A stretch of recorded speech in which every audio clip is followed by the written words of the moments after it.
Super! Salut tout le monde, mon nom c'est Latin, Action Sport Physio à la Chine. Donc aujourd'hui on va parler de douleurs cervicales. Donc douleurs cervicales c'est quoi? C'est quand vous avez mal au cou. Des fois on peut avoir mal au cou à cause de la posture. Des fois on peut avoir mal au cou à cause d'une irritation au niveau musculaire du cou. Mais aujourd'hui spécifiquement je vais parler de mal de cou suite à ce qu'on appelle une sténose spinale. Donc, c'est quoi une sténose spinale?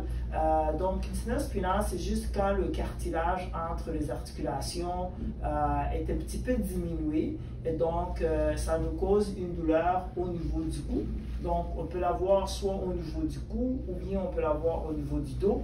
Et ça se voit juste sur une résonance magnétique et non un rayon X. Donc, si vous passez une résonance magnétique pour des douleurs que ça fait très longtemps au niveau du cou que vous avez ça, puis qu'on voit qu'il y a une sténose spinale, en physiothérapie, on va vous donner des exercices spécifiques pour travailler le cou.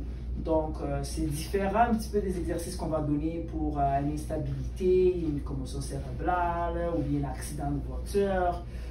Donc, ça, c'est vraiment spécifiquement pour travailler les douleurs au cou suite justement à une sténose spinale. Donc, l'exercice est très simple. Donc, vous avez juste besoin d'un élastique. Et comment vous allez savoir que l'exercice est bon? C'est parce que chaque fois que vous faites un mouvement en avant comme ça va faire du bien. Et chaque fois que vous faites un mouvement en arrière comme ça va faire mal.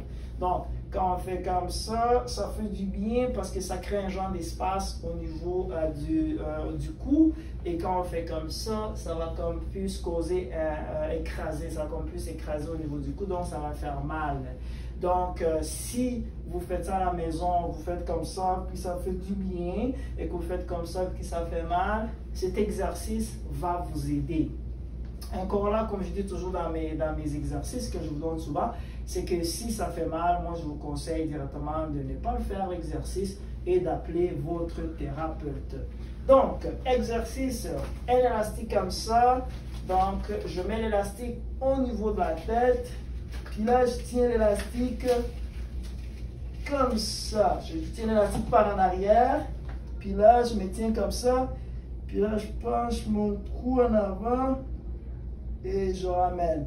Donc évidemment, ce que je vais faire, c'est juste vraiment faire un mouvement du cou. Et je ramène. Encore une fois. Et je ramène. Donc, vous pouvez faire à peu près 5 répétitions ou 8 répétitions. Évidemment, c'est encore mieux si l'élastique est attaché en arrière sur quelque chose. Comme ça, vous n'avez pas besoin d'arrêter. Ou encore mieux, vous pouvez demander à votre conjointe de tenir l'élastique. Vous le faites assis ou debout, ça ne dérange pas. Et vous faites juste ce mouvement-là. Essayez ça à la maison. Si ça ne marche pas, veuillez nous appeler. Merci. Bye bye.